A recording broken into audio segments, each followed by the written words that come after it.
Last week was part one. Today is part two. Last week was right people. Today is right seat. I love that. We can do all the right things to get the right people on the team, but if we don't have them in the right seat, well, then things can still go awry. So I'll let you jump in to go ahead and get us started if you'd like, and Yeah, then really kind of absolutely. you give us a review. Yeah, definitely. So in part one, for those that missed it, we started our right people, right seat, you know, uh, what we call it here series. But part one really tackled what you do when you have a new hire that just doesn't fit, right? How to spot it early, how to have a clean breakup, or how to take the right corrective course of action.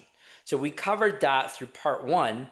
And today we're going to talk about right people, right seat when loyalty isn't enough. So managing tenured misalignment, Hmm.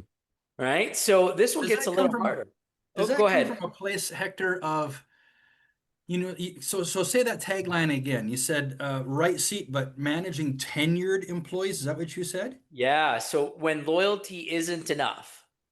So is this something that isn't really come into play for us until that employee's been here a while on the team, or is this something that we can fix before all of this time goes by and then we find out that they're in the wrong seat? Like, help me understand that.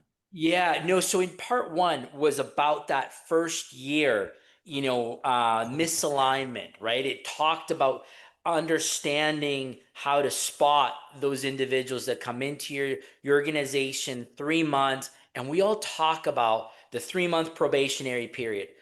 But who actually sits down and goes through a review at 3 months? Hmm. You're probably like less than 5%. Al, Yeah, because yeah.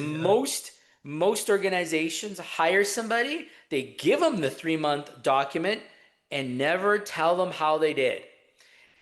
They just don't. All of a sudden, 3 months go by, 6 months go by, a year goes by, and you've got a problem in your organization, but no one's dealing with it. And so we talked about how to spot that within a year. That was what that part one was all about.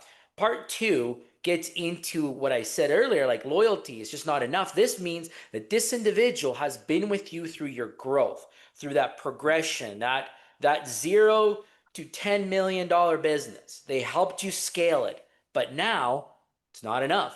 Why isn't it enough, right? So, Yeah, good. that's what this is all about. This is about that employee who's loyal, who was once the right person in the right seat, but they just simply stopped being that for the organization now. Hmm. Right now, the question is, what do you do now? What do you do with that individual, right? So the truth is that this usually isn't a case of bad attitude, because normally that's generally the first thought is I've got somebody with bad attitude. They've been here a long time. That's not it. That's not the case. It's a case of misalignment through evolution. The business changed and they unfortunately didn't. So this is seen when companies double, triple in size. Roles become more specialized. And because those roles become more specialized, expectations become more strategic. Systems get put in place, and that removes the intuition factor. It removes the everybody wears many hats in the organization. And now there's a little bit of structure, but not everyone adapts to that structure. And so, where is this seen in businesses out there? Well, office managers who can't scale with multiple locations. You start with one location, all of a sudden you have five. And that office manager was great at managing one, but can't manage five. Or field supervisors. This is critical for those of you in the service industries and your leading service field supervisors. Okay. They resist tech adoption, they resist new processes, and they resist new expectations.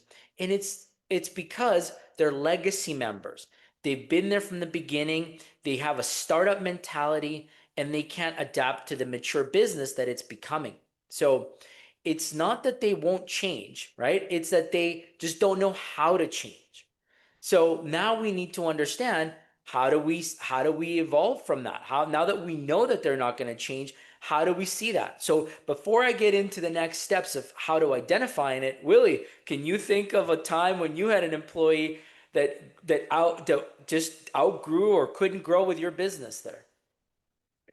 Yeah, no, for sure. It's something that when we started growing and adding more branches to our business, there were certain employees that were excited about that, but then certain ones that weren't, that were uncomfortable in that growth. And so it was weird where they would fight back on some things that didn't make sense. And so that's what what you're talking about, Hector, I believe. That's exactly it, right? And you know what's interesting with these individuals is that they're usually superstars or Mm, seem as superstars to the business owner at the yeah. very beginning, right? Because they're loyal to you. They were there when it was ground zero and they did everything to help you scale the business. Like I said earlier, right? They were there. They wore many hats. They never said no.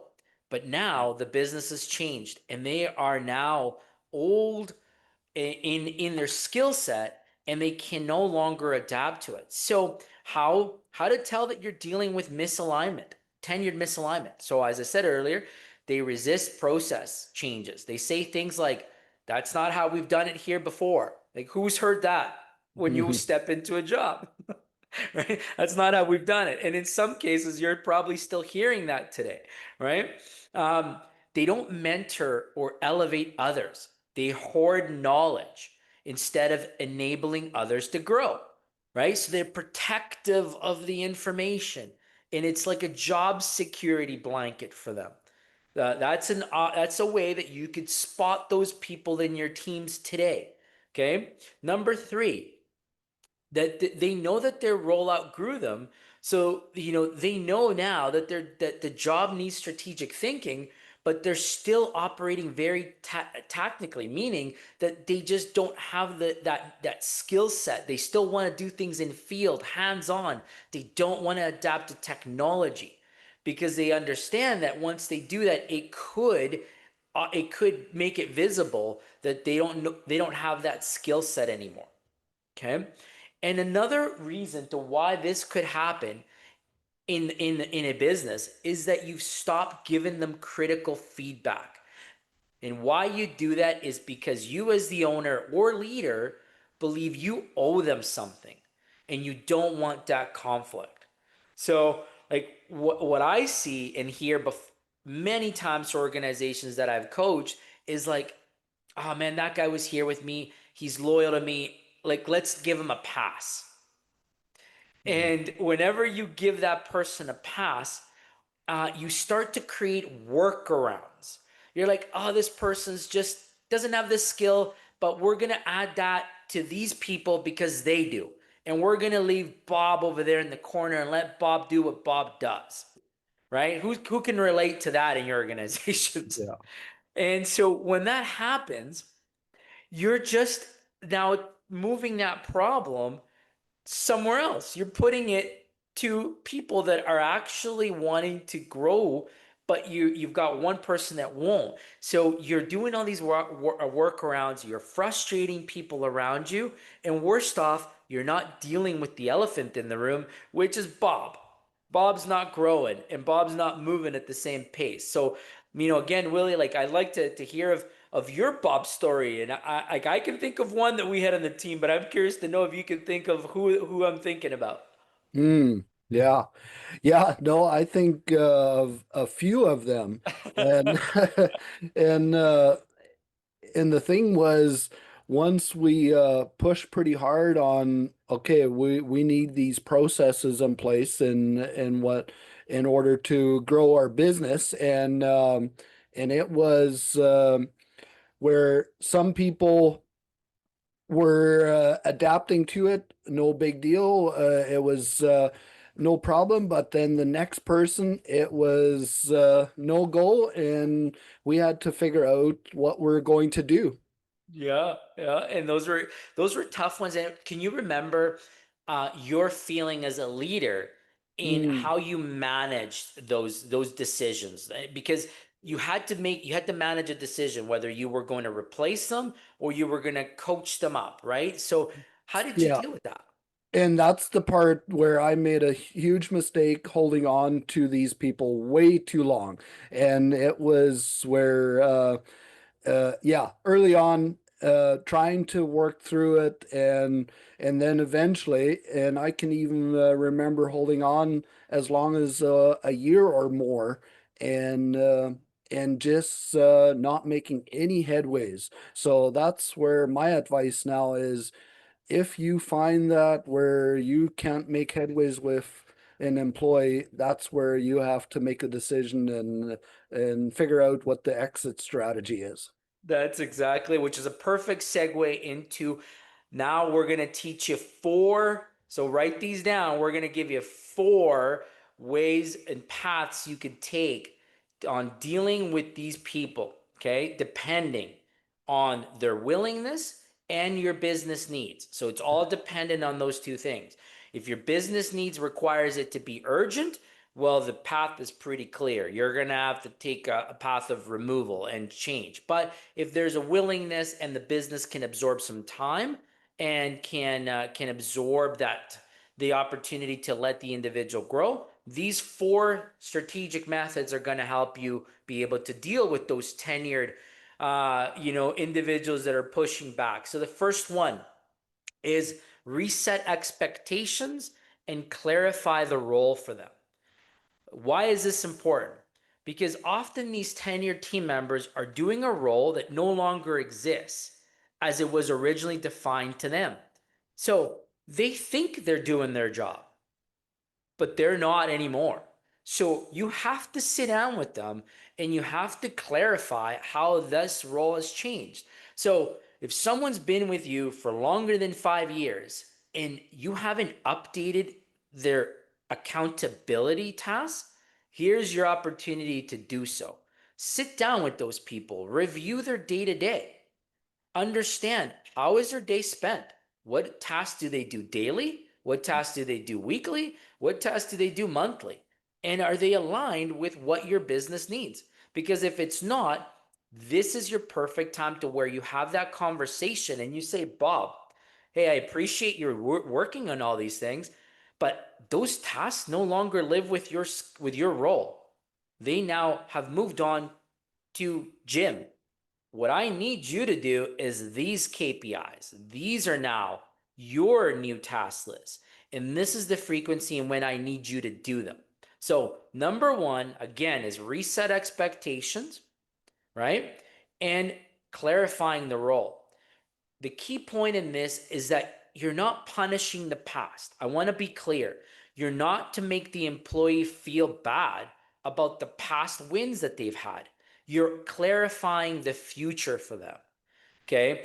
It's important to deal with that aspect in mind for these people because remember, they're tenured, they've put in work, they've been viewed as superstars before. They're just no longer having the same, output as they once did. Okay. Number two, upskill or reposition. So, what do I mean by this? We want team members to stay relevant, but they just haven't been given the right tools, right? They've been in roles, 5 years have passed, and, they came in knowing Excel basics, but now they need to know how to create, VLOOKUP formulas and macros and all kinds of cool stuff. Maybe they need to learn AI now. And so now it's a time to start offering training, mentorship, or external coaching. Bring them into something like this that will help them upgrade their skill set, right? Assist them in that role. Do not make them feel bad because they don't have that skill set now.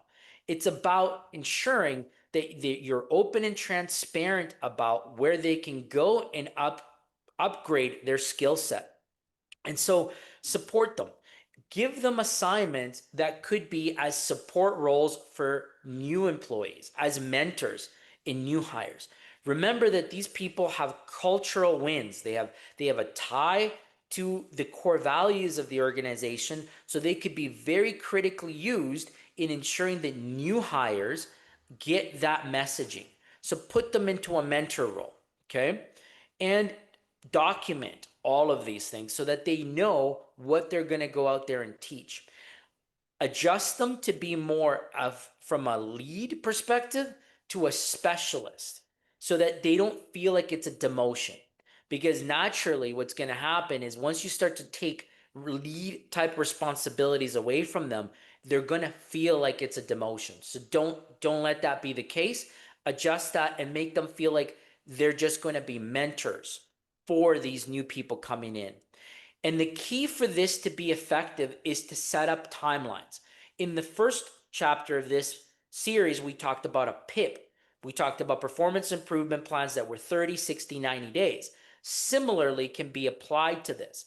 Put in a performance improvement plan that says, hey, you're going to go learn this skill set and or we're going to use you as a mentor, but it's going to be a 30, 60, 90-day project so that we can all see if this is a skill that you can deliver for us. So it's not a permanent job and it's not a permanent, like always upgrading their skill set. It's during a specific timeline that they'll be able to do that. Okay. So the number 3 topic that I'd like to make sure that we talk about is redesign around them. So this should be the last resort. This should only be done if this is a truly loyal person who still adds value, but you might just have to carve out a special role for them. And now I'm going to give you guys a real life example of this right now. I just had to do this literally 2 weeks ago. Okay. Real life example. Vlad, you can relate to this one, right? But this is the only time that I will tell you that you can redesign a role, but it has to be temporarily. Okay. And this is an employee that's been with the organization for 20 years, over 20 years. And, you know, they were a very critical key partner in the dispatch team that was 3-4 people at one point, and it is now over 25 people in the organization. And so this individual, we were able to have an agreement where we said, listen, we're going to strip down your responsibilities. You no longer can keep up with the day-to-day expectations of the demands of this role. So knowing that, we're going to give you a mentor role. We're going to give you a behind the scenes role, and you're just going to look out for when we're making mistakes, and you're going to help us. Because you see it, you've learned them all before. You're just going to look out. And when we've made mistakes, you're going to give us tips on what you see and how we can improve. That's all. That's all that we're going to do. Now, this is intentional. And this is something that we must understand is short term. I said to this person, this is going to be a project for 1 year. For 1 year, you're going to do this role because we know that this person's not ready for retirement yet. And after the 1 year, we're going to determine what other project we're going to put him on. But we have an agreement that in 4 years, he's going to retire. And now we know that this is what we have to create for him for 4 years so that he can go on to retirement and live out a legacy of pride and be very good for the organization, but not hamper the rest of the team around him. So real life example of when I will say that these things are to be done, but we have to make sure we remove leadership from the role. They're no longer leaders. They're no longer field people. They're no longer like in a spot to where they're giving direction to your staff because their priorities will not be aligned to where the business needs to go. Okay. And you have to have someone else absorb the job that they're vacating. So it's critical that you're going to be making an investment in your organization for this person, which is why I say it's got to be temporary. It cannot be a forever because you're adding in overhead costs into your team. So keep that in mind. Okay. Again, this should be intentional. It should not be emotional. And don't keep that seat that no longer serves your organization just because you like the person. They still have to add value. Okay, so let me make sure I'm clear with that. If that tenured 20-year person didn't add value anymore, I would not be having this conversation with them. But because they still add value, that's the exception to the rule. Okay, and that's when we're going to be able to do that. Now, in conjunction with number 3 comes number 4, strict strategy, which is plan a respectful transition. So sometimes the kindest thing you can do for them, for your teams and your organization, is to help them exit with dignity. They've been there for a long time. So set up, what is that transition plan? Remember that this isn't personal. The business has just changed and the role isn't what it used to be for that person anymore. So that's it. That's what's happened. This person's just not bad. They just haven't evolved. So you can sit down, you can offer, an exit strategy that includes, a severance package. And I know, Willie, you've done that. So I'll come to you in a minute for that one, right? You could tell them, look, we'll help you with your references. We'll even provide you some career coaching support or some extra, time that you might need. In a way, you could almost frame it as like you've graduated this role in this job and you're moving on to something else. It's not a termination. It's like a graduation from this organization and you're ready to go somewhere else. Be part of an organization that may be a startup and they might need someone with that skill set and that drive that will help them also grow. So the things to remember here is that, they've been really key to your business. So I would use language that says, look, you've been part of the journey, but where we're going next requires some different tools, and I want to help you. I want to help you get to where your strengths shine again. So let's create a plan that enables you to transition to another organization. So the tone should be very much of a support and not a punishing and not a termination messaging. Right. So, Willie, I'll come to you because I know that you've done this one. So, can you share your stories about how you had to transition some of those older dinosaurs out of the Yeah. organization? Yeah, no, it's something that I definitely wasn't looking forward to doing, and but it had to be done.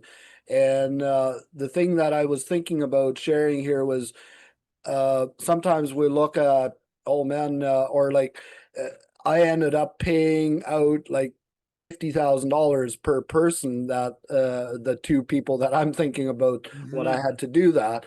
And but then after a year from that, I looked at, man, that was actually very small numbers to pay to have new people come in and that were aligned with what the vision was for our company.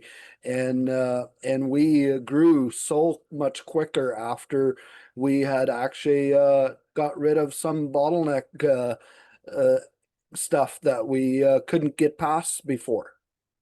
Yeah, and you hit it right on, Willie. You recognize the value of the scalability that was to come, and if Yeah, it had to cost you $100,000, which it did, yeah, because you paid out those two dinosaurs 50K each, right? But you did it with respect. You did it with a plan, and they yeah, left the organization, opening up the doors for what the next piece is, which is scalability, right? And what I'll say is in this, as leaders, we hold on to people because we remember their sacrifices.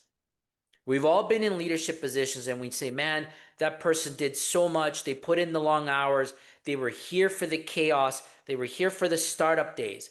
But we confuse loyalty with alignment. And I want to stress that point for everybody, right? You can't scale loyalty. You can scale clarity. So if you're just trying to scale because they've been with you a long time, that's the wrong mentality. You will see yourself facing walls and you will hear the words, I don't do this. We've never done this before. Technology's not the way to go. I don't do these tasks. You're going to hear all of the negative stuff that I said earlier, and you're going to have to manage through that because these people just won't be ready to scale. On the other side, if you scale through alignment, you're going to hear the complete opposite. Open arms to technology, open arms to schedule changes or process changes, open arms to new customers or diversifying your business, because you now have people who are energized about the next phase of growth. So, the truth is, and the truth is hard, everybody's replaceable, right? Including all of us in organizations that we worked for. So, what isn't replaceable is momentum. In the moment that you keep tenured people that are misaligned in your organization, you're actually holding back momentum in your teams. And that's what's really going to be the biggest impact for you. So I'll tell you this, it's not about being cold-hearted, because, I don't want to confuse this for being as a cold-hearted person, but it's about being clear-headed, right? Businesses evolve and roles evolved, and we must expect that our people should be evolving with them. And if they don't, that's when we know that we have to take action. So today, if you're struggling with this right now, like, know this, that there is a way that you can handle it, and it starts with respect, right? Very key that we do that. But by not addressing it, it is actually disrespectful to your teams, your vision as a leader, and the person in that role. You're actually disrespecting them because you're asking them to do something that they just aren't capable of, or they may not even know they're supposed to be doing. As I mentioned through one of the steps, is giving them clarity, right? So start the conversation, start to set clear expectations, and have the courage to do what's best for the long-term health of your business, right? So that's part two, as we've covered the 4 points on how to address tenured misalignment. I hope that you got some good value out of this, and I'm looking forward to opening it up for some Q&A here. Back to you there, Alan. Well, I got to tell you, as normal, I took a whole page of notes already. Good stuff. I love this, this last thing that you just said. And by the way, so Grace, I know this is your first call. Vlad, this is your first call. But as a reminder for Mike, good to see you again, Mike, and Jerry and Arnold. This is the time where you get to ask some questions. If you have some questions about the teaching, now you get to ask them. If you've got some comments about the teaching, now you get to ask them. If you've got maybe a situation at your place of work, or maybe you've experienced at another place of work that involves a subject matter, share it. Ask, and Hector and Willie be happy to coach you through it, even right here on the call. So this is your time. But Hector, I love how you just said, start with respect. I love that. This isn't something that, we're just kicking the old guy out, I love that. Start with respect. But then you said this, not addressing this is actually disrespectful, not only to that person, but to the whole organization. That's just gold right there. We should make a tweet or something out of that. I don't know. Is that even the right thing to say, a tweet anymore? I guess it's not even called Twitter, so I don't know. But Yeah, well, I think it's X or something like that now. I don't have that account, so yeah, I'm a bit of a yeah. dinosaur in technology. I put the 4 points in the chat. Does anybody else see them, or am I the only one that's seen the chat on my end? I just want to check. So if you open up your chat, do you see the 4 points in there? I was trying to type along as Hector was teaching. Okay, great. And of course, after the call, and we give the boys a day or two, the lesson will be up on the platform in the community, and we'll be able to go back and catch a replay. We'll be able to look at the course as well. So Hector, I'm going to jump into the first question, and then we're going to open it up to Vlad and Jerry and Grace and Arnold and Mike. And my question is, so I'm being a little bit selfish, but my question falls under the number 3, and that was redesign around them, this tenured person. Now we have to have some elasticity, right? But they got to go from here to here. So my question is, do you negotiate what that looks like with them? What this new design role looks like? Do you negotiate with them, or do you just assign it? No, I would assign it. The negotiation piece could create comfort tasks from that individual to be communicated. I would lean on the strengths. And remember that this is one that I said you only do because the person has strengths and still adds value to the organization. So I would have some non-negotiable tasks that I would restructure a role for that person, because I want to make sure you still leverage that added value skill set and not what is comfortable to the individual. Mm. Does that make sense to That's you? good.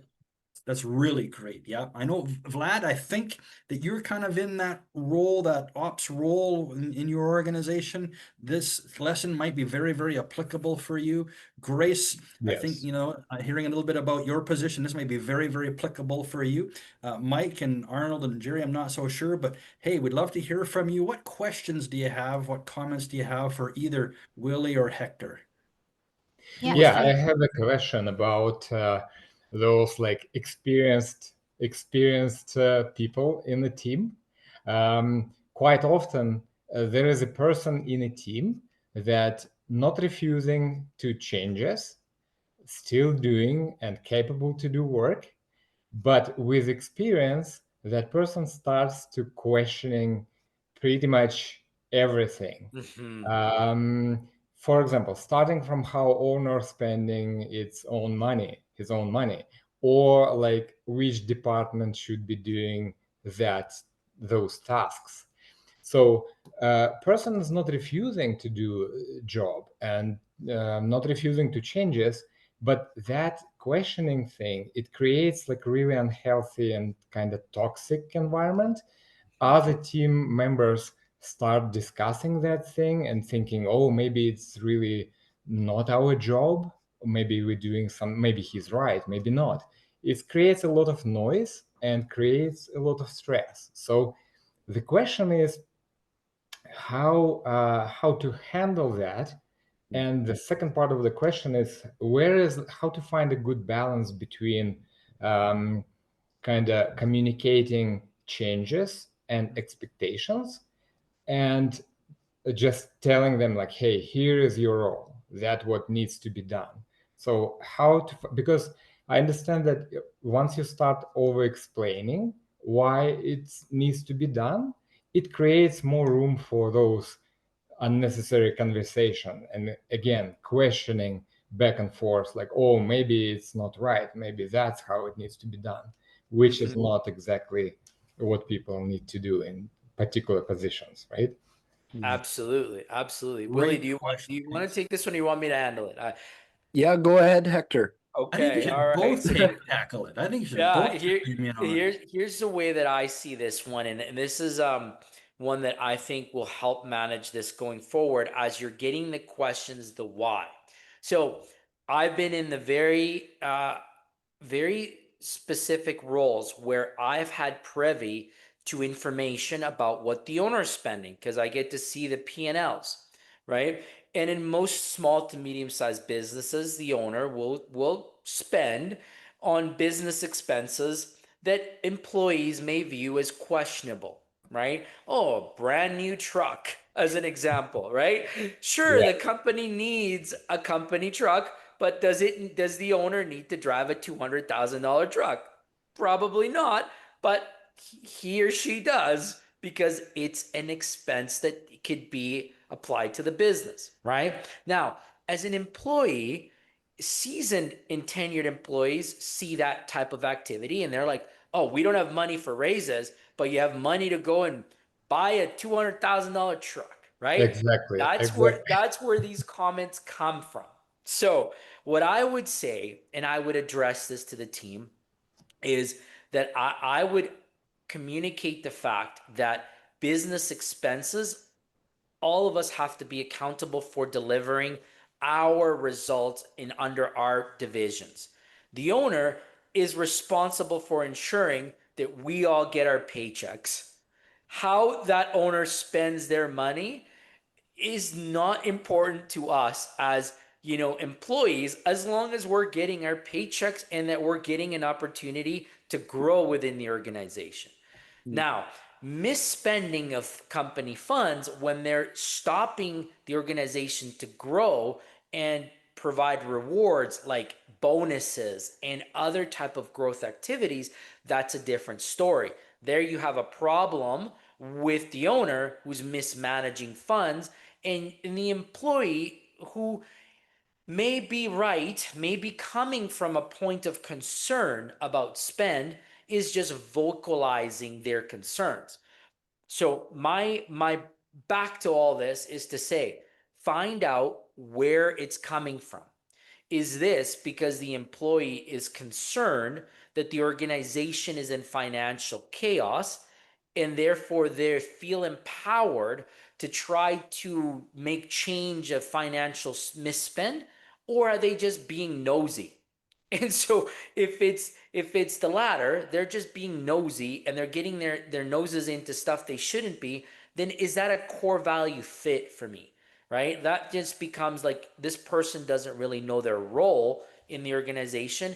And it's a conversation to be had with them and say, look, listen, I know you're concerned about this, but you don't understand the economics behind how the business is run.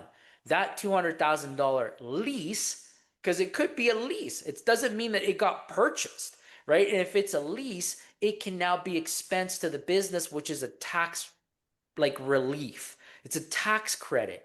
So you just don't understand that type of spend. It looks like he just spent $200,000, but in reality, he's just incurring in a tax, credit for the business.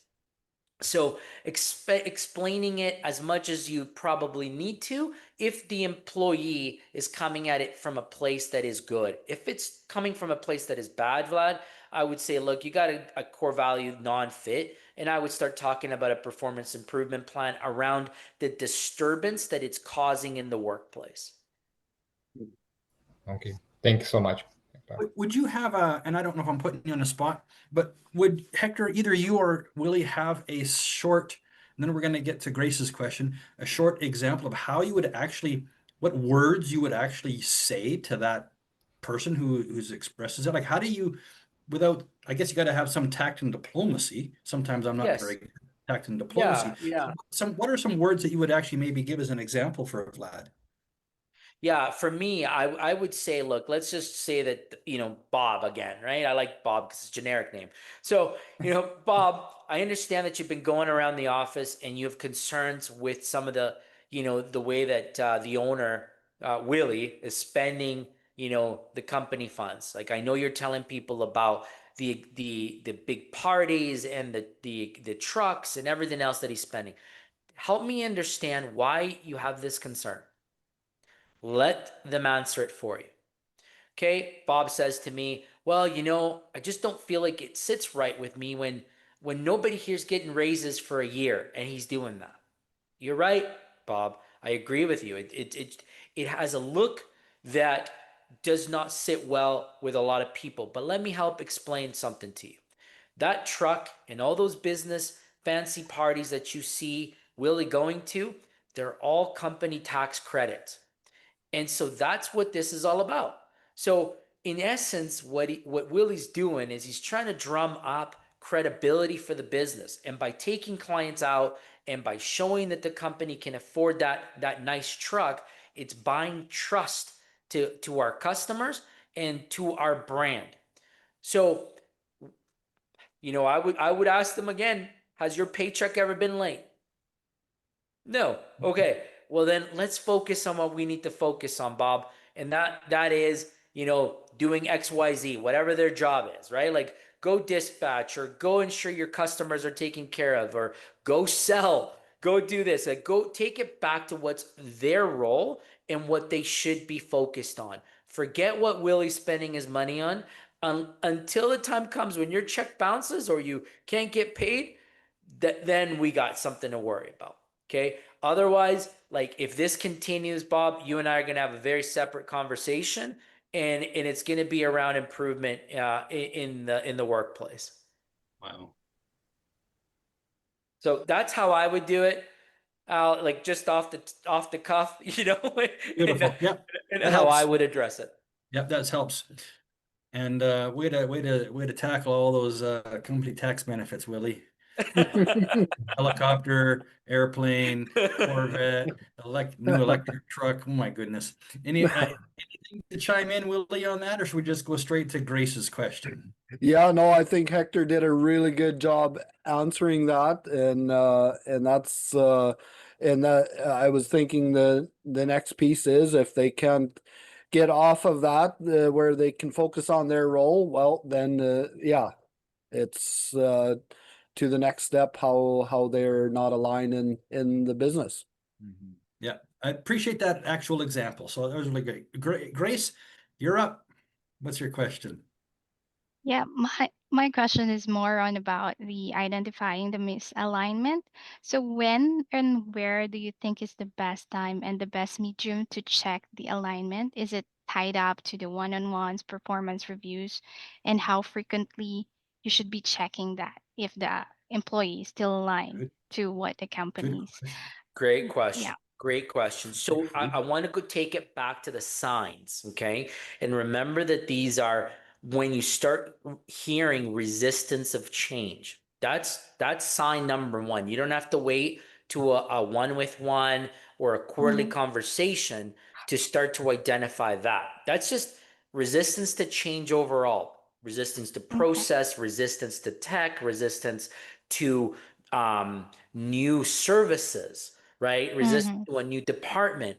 That is the first one. Mm. So when you Okay. see that, start to put some focus on that because that Mm. is an identifier. The second one is when they don't train or coach others. They have the skill set and they're the only ones that have it. And you'll hear words like, "Hey, count on me. I'll get it done. Like leave that one with me. I'm the one that's going to do that job. No one else can have access to that job because Bob's going to make sure he's the only one that does it." Mm. Right? And or you hear, "Oh, like I was sent to go work with Bob, but he didn't teach me anything. He told me to go do that instead." So it's like, whoa, why? Mm. Why isn't Bob teaching Jim? He should be. So that's something that is another red flag for me that starts to tell me I need to be watching some of this activity. Mm. Okay. So you don't necessarily have to wait until, again, the one-with-one. Now, when you start to provide the feedback is when you now know the role has outgrown them. All of a sudden, you see that they fall behind on deliverables. You hear out in the field, hey, that person, they're cutting corners because they no longer can keep up, or that person out there is not following the new processes. Grace, you told us, you gave us instructions to do it this way, but Bob's not doing that. He's telling us to do it the old way still. Okay. That is when you're like, hey, Bob, like that, this is a conversation we need to have. And why is that? Why is the case? I'll share this example for those that are in the services and for you, Grace, that's in the landscape world. I came to an organization that had two services within a field team, one that just did cuts and one that did just gardening. And in Alberta, I thought, man, like all you're doing for gardening here is pulling weeds. Like what gardening are you doing? Like this isn't the Bushard Gardens in Victoria. Like this isn't like fancy gardening. You're just pulling weeds. Like how complicated can this be? So I went to them and said to their ownership, you need to blend your roles. Like blend them. Like forget these two crews going to the same place and having two trucks and two crews. I was like, you guys are dumb. Like I just said, you guys are really dumb. Like you're spending money when you shouldn't be. So I said, look, what you need to do is instead of having crews, like they had two crews of two people, I said, make a crew of three. And two people continue cutting grass, and one person goes to the gardening beds and pulls weeds. And when the guys are done cutting, they go help the gardener pull the weeds. And now everybody does the gardening and the cutting of grass. And so, the resistance was from the old staff that was there. Well, no, we've never done it. Like that won't work because we are landscapers that we just cut grass. I'm like, no, that's not gonna work. You got to save some money. You got to be efficient. So that's an example of how I would tackle those type of conversations and how you recognize people are resisting change and it's time to high grade their roles, give them new skill sets, Mm-hmm. or let them go work somewhere else. All right. Yeah. Yeah. So on Grace, that part, sorry. It's okay, Grace. Once Go ahead. I once I identify that or distinguish that, what would be my cue? If the skill gap can still be coached or it's a differ misalignment already that Yes. cannot be. Easy. Your cue would be to ask them to create that task list that I talked about. I would say, hey, Bob, help me understand what you do in your day. When you're out on your route, what are some of the things that you're doing? How are you setting up your team for success? Or what are some of the steps that you're taking daily to ensure you complete your daily tasks? That list is going to give you the roadmap to know, are they aligned with the skill set that you need in your teams? And you can take that approach into any service business. I don't care if you're a dispatcher in transportation or trucking, if you're managing routes in an HVAC company, because I know Mike is here. Jerry, I don't know exactly what your company does, but if you're in the service industry, you can ask them for that. You say, give me your task list. And if those task lists are no longer aligned, now that's your cue to say, why are we doing tasks that are no longer aligned? I need you to do these tasks now. Does that make Okay. sense, Grace? Yeah. Yeah, totally. Okay. Thank you. Yeah, no worries. and that answered your question well? Definitely. Did? Thank All you. right. Just know, Grace and Vlad, you can ask more than one question. But let's have a look. Gary, how about you? Have you got something you want to ask or chime in on? Mike, perhaps, or Arnold? Hey, how's it going, guys? Good. Hey, Just in saying, like, if we have managers and they start poking their noses in other divisions, that kind of stuff. What do you guys think about like writing job descriptions, and when those change, updating those descriptions, and then really sitting down with them and going through like focus on like these items. This is what you are brought on for. Don't worry about what others are doing, and try to just bring them back with one of those kind of written job descriptions of like, hey, you're stepping out of what is in your lane and going into another lane which you sort of don't belong in. Yeah, that is when you do that reset of that clarity for the role clarity, right? You sit down, you go through their accountability tasks, and then if you got a brand new manager, you brought a brand new manager to do service, but all of a sudden he's getting in construction. Well, he's got no business being in construction or new builds because he was brought in for service. So Yeah. you would say, look, like here's your responsibility, here's your accountability. Why are you poking over here? What are you trying to gain over here? Oh, well, maybe I'm poking over there because I'm trying to learn best practices. Okay, I get it. If that's the case, right? But if Yeah. it's because I'm just nosy, and again, I just want to nitpick and like I want to divert my errors to focus on those errors so that you go focus on them and not on me, which is generally the case to why people go poking their nose in other divisions. It's what I've seen lately. And when that happens, then that's the opportunity for you to say, look, don't worry about them. I'm dealing with them. Yeah. I know they're not perfect. I know that they're not delivering to their sales or their, profitability goals. Like that's on me. Okay. I'm going to fix it. I'm going to work with them. But right now it's me and you time. Right now it's me and you talk about where your division is going. What are your gaps and what are your tasks that we need to focus on? Perfect. Yeah, I wouldn't hold back, Mike. I would be very transparent. Again, it's all about respect, right? These Yeah. these people, they may not mean harm.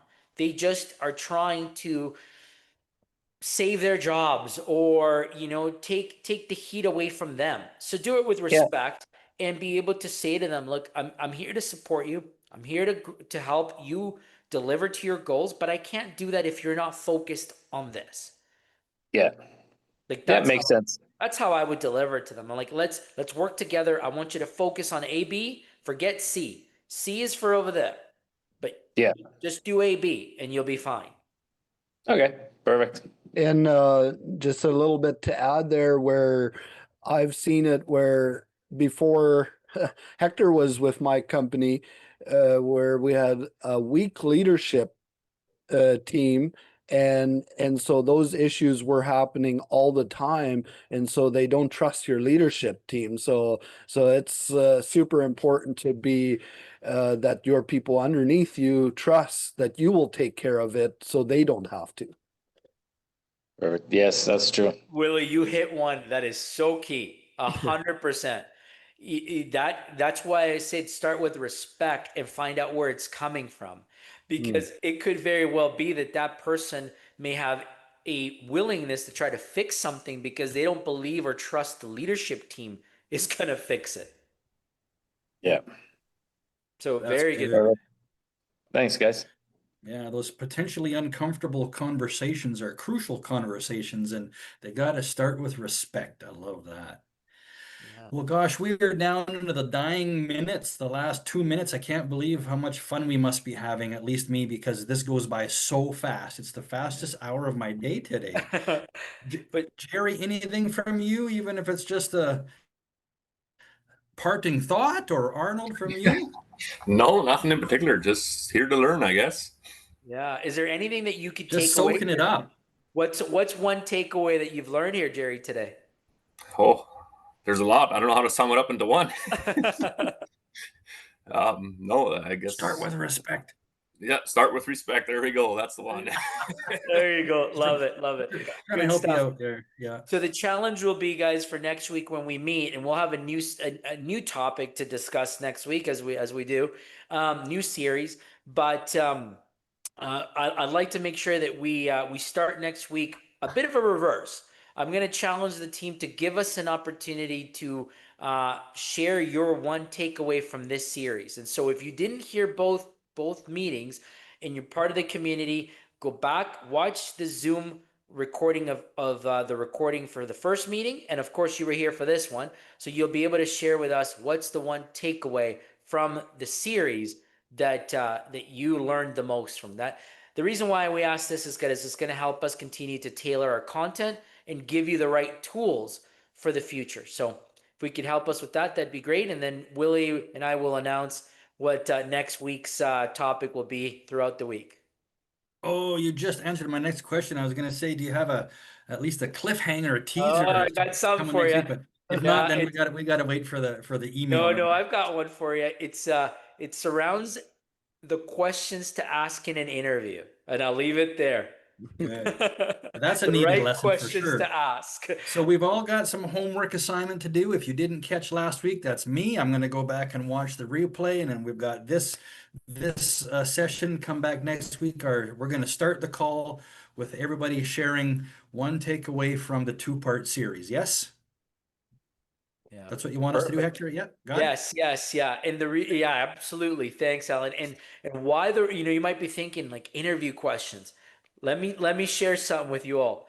A lot of you here on the call are tasked as leaders, and you've been delegated the task to go hire people, and you generally are doing interviews on your own. Yeah.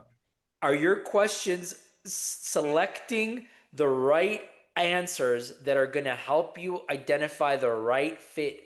Or are you going off a template that some HR manager put together for you? Right? And then 5 months later, you're sitting there saying, why did I hire this person? And so we want to give you the right questions to ask for the interview process. So that's going to be next week. I love it. Well, any parting words from you, Willie? Why don't we let you say us? What am I trying to say? Use your words, Al. Why don't you have us, Willie, give us the parting thoughts to leave the call for the day? Yeah, very good. I was just going to add at the end of the call here, in the community toolbox, I uploaded a whole bunch of different worksheets in there. One example is a conflict tool. If you have a conflict between employees and how to deal with it, so you can go to the tool tab and look that up. There's a PDF file on that, and a bunch more. Even how to handle a derailment in a conflict conversation is on there as well. So I'll leave it there. And as always, Hector, you did an amazing job with today, and I also learned a few things or a few takeaways that I think I can still improve on. Great. Perfect. Appreciate it. Thanks, Right folks. on. Thanks everybody for coming. Thank you. Thank Have you. a great night. Yeah, Grace, have a Bye. great Friday morning. Thanks. Bye. Bye. thank you.